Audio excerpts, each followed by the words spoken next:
The weight of Abigail's on Chad like a physical burden, a constant ache in his chest.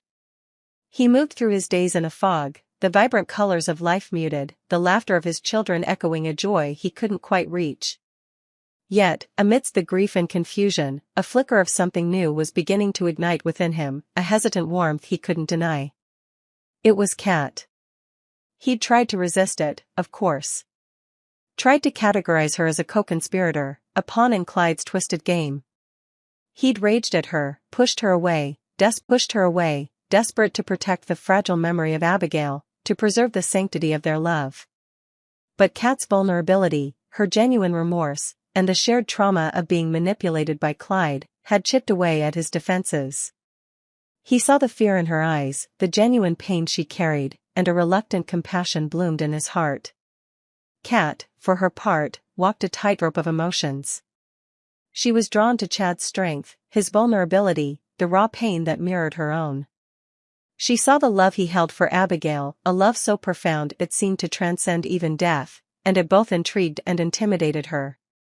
She knew she was walking on hallowed ground, that she was a replacement, a shadow of the woman he truly loved.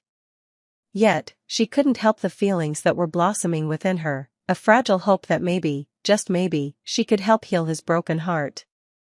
Their interactions were charged with unspoken emotions. A lingering touch, a shared glance, a moment of comfortable silence that spoke volumes. Chad found himself seeking her out, drawn to her quiet strength and understanding.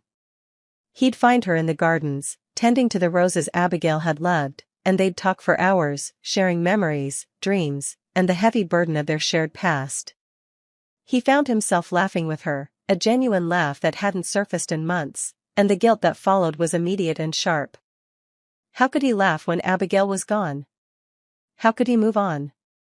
Meanwhile, the mystery surrounding Abigail's fate lingered like a dark cloud. Clyde, the architect of their misery, lay comatose in the hospital, a silent repository of secrets. He had hinted at something more, a cryptic message about Abigail's fate, leaving Chad suspended in a torturous limbo of hope and despair. The police investigation had stalled, leads dried up, and Chad was left with nothing but his grief and the gnawing suspicion that Abigail's story wasn't over. One evening, Chad found Kat sitting by the fireplace, staring into the flickering flames.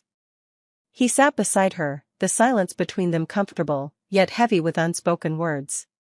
He said, "Clyde," Chad began, his voice rough, "he said I wouldn't like what he had to say about Abigail."